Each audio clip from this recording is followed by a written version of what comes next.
പിന്നീട് വളരെ ചെറിയ പ്രായത്തിൽ തന്നെ ഉസ്താദ് വലിയ ഉത്തരവാദിത്തങ്ങൾ നമ്മളെല്ലാവരെയും ഏൽപ്പിക്കുകയും ചെയ്തു. നമ്മുടെ സുഹൃത്തുക്കൾ പലരും ഇന്ത്യയുടെ വിവിധ ഭാഗങ്ങളിൽ, വിവിധ സ്റ്റേറ്റുകളിൽ അവർ ഓരോ ഗ്രാമങ്ങളിലേക്കും ഉൾപ്രദേശങ്ങളിലേക്കും കടന്നു ചെന്നു. നെക്സ്റ്റ് ഒരു തേർഡ് ജനറേഷൻ ആണ്. സിദ്ര ഫൗണ്ടേഷൻ തന്നെയാണ് പറയുകയാണെങ്കിൽ തേർഡ് ജനറേഷൻ ആണെന്ന് നമുക്ക് പറയാം. ഈ സ്ഥാപനത്തിന്റെ ഉദ്ദേശം എന്താണ്? എങ്ങനെയാണ് ഇതൊരു ലീഡർഷിപ്പ് എന്ന ആശയത്തിന് ഊന്നിക്കൊണ്ട് ഒരു സ്ഥാപനം തുടങ്ങണമെന്ന ആശയം ഉദ്ഭവിക്കുന്നത്? ബിസ്മില്ലാഹിർ റഹ്മാനിർ റഹീം. Sidra institute for Islamic leadership and excellence Pune അതിൻ്റെ ഏറ്റവും ശ്രദ്ധേയമായ പുതിയൊരു പദ്ധതി ഇവിടെ തുടക്കം കുറിക്കുകയാണ്. സീൽ എഡ്ജ് എന്ന പേരിൽ നമ്മുടെ വിദ്യാർത്ഥികൾക്ക് സമൂഹത്തിൽ ഇടപെടാനും അവർക്ക് അവരുടെ ആശയങ്ങൾ സംസാരിക്കാനും ചർച്ച ചെയ്യാനുമുള്ള ഒരു വേദി എന്ന നിലക്ക്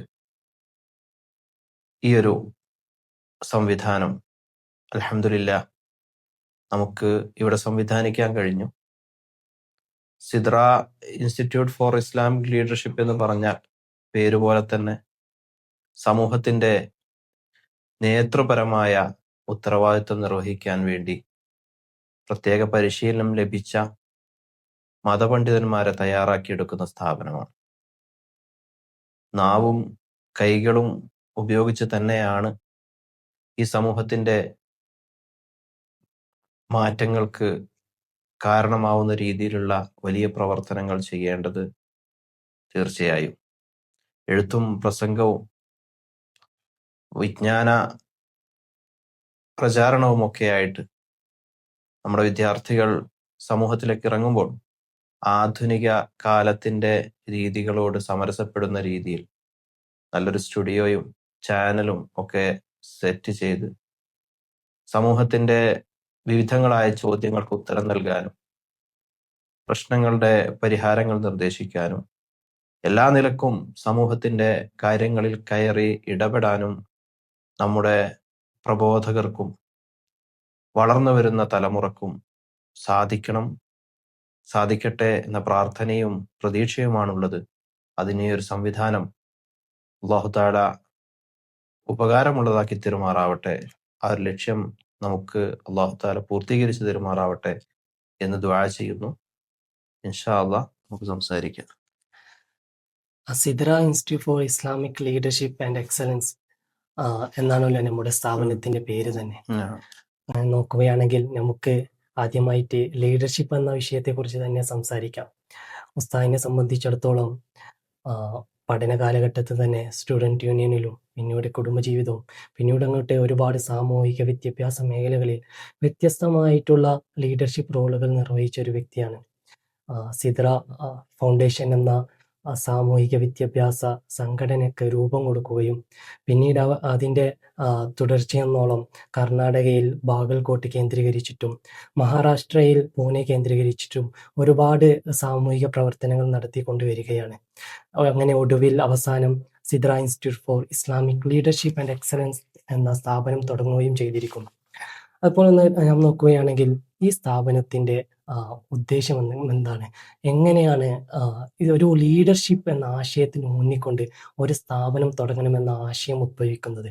എന്താണ് ഈ സ്ഥാപനം വിദ്യാർത്ഥികൾക്ക് നൽകുന്നതും പിന്നെ ആ വിദ്യാർത്ഥികളിൽ നിന്ന് സമൂഹം എന്താണ് ഈ വിദ്യാർത്ഥികളിൽ നിന്ന് അക്സെപ്റ്റ് ചെയ്യുന്നത്? തീർച്ചയായും ഷിബിലി തുടക്കത്തിൽ പറഞ്ഞതുപോലെ വിവിധങ്ങളായ ലീഡർഷിപ്പ് ഉത്തരവാദിത്തങ്ങൾ നിർവഹിച്ച് പഠിച്ചത് കൊണ്ടല്ല ഈ ആശയങ്ങളൊന്നും രൂപപ്പെട്ടത്. അതിലേറെ സമൂഹത്തിന്റെ ഇന്നത്തെ കാലഘട്ടത്തിലെ വലിയ ഇതിഹാസം എന്ന് തന്നെ നമുക്ക് പറയാവുന്ന വലിയ നേതൃത്വത്തിനെ കണ്ടും കേട്ടും പഠിച്ചും വളർന്നു എന്നുള്ളതാണ് നമുക്ക് ഈ മേഖലയുള്ള ആദ്യ യോഗ്യത എന്ന് പറയുന്നത്. മഹാനമായ ഷെയ്ഖുന സുൽത്താൻ ഉലമയുടെ അവർ വളർന്ന അവരുടെ പ്രവർത്തന കർമ്മമണ്ഡലവും ഒക്കെ ആയ കോഴിക്കോട്, താമരശ്ശേരി, കുന്നമംഗലം ഭാഗങ്ങളിലൊക്കെ ആണ് നമ്മൾ പഠിച്ചിട്ടുള്ളതും അതുപോലെ തന്നെ ഏറെക്കാലം വളർന്നിട്ടുള്ളതും. ബഹുമാനപ്പെട്ട ഷെയ്ഖുന സുൽത്താൻ ഉലമയെ ദിനേനയെന്നോണം കണ്ടും അറിഞ്ഞും ഒക്കെയാണ് നമ്മൾ വളർന്നു വരുന്നത്. നമ്മുടെ ഒരു 10ാം ക്ലാസ് കഴിഞ്ഞിട്ട് ഇങ്ങോട്ട് വരുന്ന പിന്നെ അങ്ങോട്ടുള്ളത് ജാമിയ മദീനത്തുന്നൂർ പൂനൂരിൽ ജീവിക്കുന്ന സമയത്ത് ഉസ്താദിന്റെ പ്രവർത്തനങ്ങളെ മറ്റാരെക്കാളും നമുക്ക് കണ്ടറിയാനും അത് വളരെ നന്നായിട്ട് വീക്ഷിക്കാനും ഉസ്താദിന്റെ തന്നെ മക്കളെപ്പോലെ നമ്മളെ കാണുകയും സംസാരിക്കുകയും സ്നേഹിക്കുകയും ചെയ്യുന്ന ആ ഒരു കാര്യം അറിയുകയും ചെയ്യാനും കഴിഞ്ഞിട്ടുണ്ട്. അതോടൊപ്പം തന്നെ അവിടുത്തെ പ്രിയപ്പെട്ട മകൻ ഉസ്താദ് അബ്ദുൽ ഹക്കീം അസ്ഹരി ഉസ്താദ് അവർകൾ ശരിക്ക് രണ്ടുപേരും ഇന്നഹുമാ ല ഖലീഖാൻ ബിൽ ഇമാറ എന്നൊക്കെ പറഞ്ഞതുപോലെ നേതൃത്വത്തിന് വേണ്ടി മാത്രം സൃഷ്ടിക്കപ്പെട്ട അത്രയേറെ നേതൃഗുണമുള്ള ഉത്തരവാദിത്വ ബോധമുള്ള പണ്ഡിതരാണ്. ഉസ്താദിന്റെ ഏകദേശം യുവത്വ കാലത്ത് തന്നെയാണ് നമ്മൾ ഉസ്താദിനെ കാണുന്നതും ഉസ്താദിന്റെ ശിഷ്യത്വം സ്വീകരിക്കുന്നതും. ആ കാലഘട്ടത്തിൽ ഉസ്താദ് കോഴിക്കോട് ജില്ലാ SSFന്റെ പ്രസിഡന്റ് ആണ് സാമൂഹികമായിട്ട് സംഘടനാപരമായിട്ട്. അതേസമയം അതിലേറെ ഒരുപാട് ഇന്ത്യക്കകത്തും പുറത്തുമുള്ള ഒരുപാട് കാര്യങ്ങളുടെ വലിയൊരു റോള് നിർവഹിക്കുന്ന ഒരു മഹത്തായ ഒരു വ്യക്തിത്വമായിട്ട് നമ്മൾ അന്ന് തന്നെ ഉസ്താദിനെ അറിഞ്ഞിട്ടുണ്ട്. ബഹുമാനപ്പെട്ട ഹക്കീം ഉസ്താദ് അതോടൊപ്പം തന്നെ ഉസ്താദിന്റെ പേഴ്സണൽ ക്വാളിറ്റി, ഒരു ലീഡർ എന്ന നിലക്കുള്ള ഉസ്താദിന്റെ പേഴ്സണൽ ക്വാളിറ്റി, പിതാവിനൊത്ത പുത്രൻ എന്ന നിലക്ക് നമ്മൾ കണ്ടറിഞ്ഞിട്ടുണ്ട്, അനുഭവിച്ചിട്ടുണ്ട്. അതോടൊപ്പം ബഹുമാനപ്പെട്ട ഉസ്താദിന്റെ നേതൃത്വത്തിൽ നടക്കുന്ന സ്ഥാപനം, അവിടുത്തെ ശിഷ്യന്മാർ എന്ന നിലക്ക് നമ്മളെ ഉസ്താദ് അന്ന് സാധ്യമാകുന്ന മുഴുവൻ നേതൃപദവിയിലുള്ള വലിയ ഉത്തരവാദിത്തങ്ങൾ നിർവഹിക്കുന്ന ആൾക്കാരെയൊക്കെ നേരിട്ട് കൊണ്ടുവരികയും നമ്മോട് സംവദിപ്പിക്കുകയൊക്കെ ചെയ്തിട്ടുണ്ട്. അപ്പൊ ഈ ഒരു കാര്യങ്ങളൊക്കെയാണ് നമ്മുടെ ഏറ്റവും വലിയ പരിശീലനം. അതോടൊപ്പം നമ്മുടെ പഠനം കഴിയുന്നതിന്റെ അവസാന ഘട്ടത്തിൽ ഉസ്താദ് തന്നെ അന്ന് സാധ്യമായ ഏറ്റവും നല്ലൊരു പരിശീലന കേന്ദ്രം നമ്മുടെ സുന്നി സമൂഹത്തിൽ institute for human resource activation and management എന്ന നിലക്ക് മർക്കസിൽ സ്ഥാപിക്കപ്പെട്ട ഇഹ്റാം, അവിടെ 4 മാസത്തെ ഒരു ലീഡർഷിപ്പ് കോഴ്സ് തന്നെ നമുക്ക് ആ കാലഘട്ടത്തിൽ അതൊന്നും ആരും ആലോചിക്കാത്ത കാര്യം, പിന്നെ പ്രത്യേകമായ പരിശീലനം തന്നെ നമുക്ക് നൽകുകയും പിന്നീട് വളരെ ചെറിയ പ്രായത്തിൽ തന്നെ ഉസ്താദ് വലിയ ഉത്തരവാദിത്തങ്ങൾ നമ്മളെല്ലാവരെയും ഏൽപ്പിക്കുകയും ചെയ്തു. നമ്മുടെ സുഹൃത്തുക്കൾ പലരും ഇന്ത്യയുടെ വിവിധ ഭാഗങ്ങളിൽ, വിവിധ സ്റ്റേറ്റുകളിൽ അവർ ഓരോ ഗ്രാമങ്ങളിലേക്കും ഉൾപ്രദേശങ്ങളിലേക്കും കടന്നു ചെന്നു. ഇന്ന് അവിടെയൊക്കെ വലിയ പ്രസ്ഥാനമായിട്ട് പിന്നെ ഗ്രാമങ്ങളിലല്ല, ഗ്രാമവും അതിന് ചുറ്റുമുള്ള നഗരങ്ങളും അടങ്ങുന്ന വലിയ സംസ്ഥാനം നിറഞ്ഞു നിൽക്കുന്ന ഒരു സംസ്ഥാനം, ഒന്നിലേറെ സ്റ്റേറ്റുകളോ പിന്നെ ഏരിയകള് തന്നെയും നിറഞ്ഞു നിൽക്കുന്ന വലിയ പ്രബോധകരായിട്ട് അവരുണ്ട്. അവരുണ്ട് തുടങ്ങിയ പ്രവർത്തനങ്ങൾ ബ്രാഞ്ചുകളായി വിഭജിക്കപ്പെട്ടിട്ടുണ്ട്. വലിയ ഉത്തരവാദിത്തങ്ങൾ നിർവഹിക്കുന്ന നൂറാനികൾ ഇന്ത്യക്കകത്തും പുറത്തും നമുക്ക് കാണാൻ സാധിക്കുന്നുണ്ട്. ഇതൊക്കെ നമ്മുടെ ജൂനിയേഴ്സൊക്കെ ആയിട്ടുള്ള ആൾക്കാരാണ്. തുടക്കത്തിൽ നമുക്കൊക്കെ നൽകിയത് ഒരിക്കലും അന്നൊക്കെ മീശയും താടിയൊക്കെ നരച്ച വ്യക്തികൾ മാത്രം നിർവഹിക്കുന്ന ഉത്തരവാദിത്തങ്ങളാണ് വളരെ ചെറിയ പ്രായത്തിലും പിന്നെ നമ്മെ ഉസ്താദ് ഏൽപ്പിച്ചത്. ഞാൻ തന്നെ ഒരു സ്ഥാപനത്തിന് പ്രിൻസിപ്പളായിട്ട് നിയമിക്കപ്പെടുന്നത് 27-28 വയസ്സിലാണ്. അപ്പോൾ അതേസമയം അവിടെ തന്നെ തലമുതിർന്ന നേതാക്കളും മാലിന്യങ്ങളൊക്കെ ഉണ്ട്. പക്ഷേ അവരും ഈ ഒരു ഉത്തരവാദിത്വം നിർവഹിക്കാൻ നമ്മളെ വിശ്വസിച്ചേൽപ്പിക്കുന്നത് ഈ ഒരു പരിശീലനമൊക്കെ ലഭിച്ചിട്ടുണ്ട് ഉസ്താദിന്റെ കീഴിൽ നിന്ന് എന്നൊരു പ്രതീക്ഷയിൽ തന്നെ. ഞാൻ മാത്രമല്ല, എന്നെക്കാളും നേരത്തെ തന്നെ ഇത്തരം ഉത്തരവാദിത്തങ്ങൾ നിർവഹിച്ച, അതും വലിയ സമൂഹത്തിന്റെ സാമ്പത്തികമായും വിദ്യാഭ്യാസപരമായിട്ടൊക്കെ പിന്നെ വളരെ ഉയർന്ന സമൂഹത്തിന്റെ ഇടയിൽ ബാംഗ്ലൂര് മർക്കിൻസിന്റെ പ്രിൻസിപ്പളായിട്ടുള്ള ജാഫർ നൂറാനിയൊക്കെ എന്നെക്കാളും 2 വർഷം മുമ്പ് തന്നെ ഇതേ ഉത്തരവാദിത്തത്തിൽ തുടങ്ങിയ ആളാണ്. അതും അതേപോലുള്ളൊരു കമ്മ്യൂണിറ്റിയിൽ. അപ്പോ ഇതിനൊക്കെ സാധിച്ചു എന്നുള്ളത് പിന്നെ തന്നെ നമ്മളെ സംബന്ധിച്ചിടത്തോളം അതൊക്കെയാണ് നമുക്ക് വലിയ പരിശീലനങ്ങൾ നൽകിയത്. പിന്നെ വലിയൊരു വിൽ പവറും ഇതിലേക്കാറ് നമുക്ക് പ്രാക്ടിക്കലായ പരിശീലനം എന്നുള്ളതിനേക്കാളും നമുക്ക് ഉസ്താദ് നൽകിയത് ആ സ്വപ്നങ്ങളാണ്. അപ്പൊ ആ സ്വപ്നങ്ങൾ പിന്നെ എന്നെ സംബന്ധിച്ചിടത്തോളം ഒരു വിദ്യാഭ്യാസ സ്ഥാപനത്തിന്റെ വിദ്യാഭ്യാസ കാര്യങ്ങൾ നോക്കുന്ന ഒരു ഹെഡ് എന്നുള്ള നിലക്ക് ആണ് വർഷങ്ങളായി ഞാൻ പ്രവർത്തിച്ചിരുന്നതും അടുത്ത കാലം വരെ അത് മാത്രമായിരുന്നു.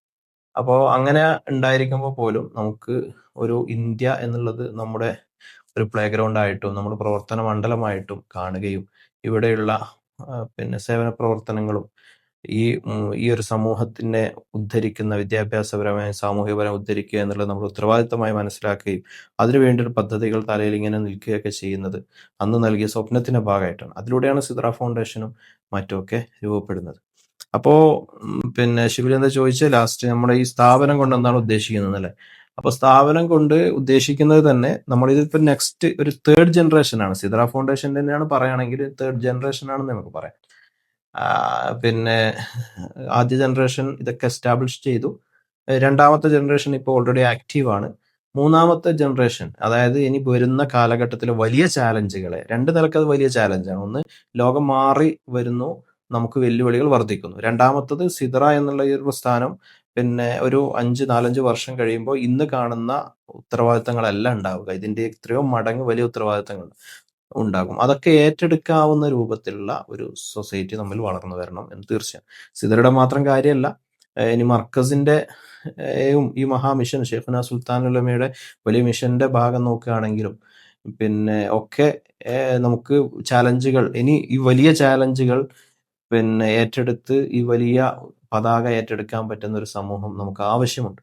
അതോടൊപ്പം തന്നെ ഇതൊക്കെ വളർന്നു വരുമ്പോൾ വലിയ വലിയ ഉത്തരവാദിത്തങ്ങളാണ്. ഇനിയും എത്രയോ മാൻ പവർ നമുക്ക് ആവശ്യമുണ്ട് ഈ സമൂഹത്തെ ഉദ്ധരിക്കാൻ വേണ്ടി, വിദ്യാഭ്യാസപരമായിട്ട് പിന്നെ വളർത്താൻ വേണ്ടി. പ്രത്യേകിച്ച് നമുക്കറിയാം, ഇന്ന് വെല്ലുവിളികൾ ഇന്ത്യയിൽ നല്ല നിലക്ക് വെല്ലുവിളി, ഒരു ഭാഗത്ത് അടിച്ചമർത്താനുള്ള ശ്രമങ്ങൾ നടക്കുന്നു. നമുക്ക് ഉള്ള വളരെ ചുരുങ്ങിയ വിദ്യാഭ്യാസ സ്ഥാപനങ്ങൾ തന്നെ ഡിമോളിഷ് ചെയ്യപ്പെട്ടിട്ടോ അല്ലെങ്കിൽ ലീഗൽ പ്രശ്നങ്ങളിലൊക്കെ ക്ലോസ് ചെയ്യപ്പെട്ടിട്ടൊക്കെയുള്ള അവസ്ഥയിലാണ്.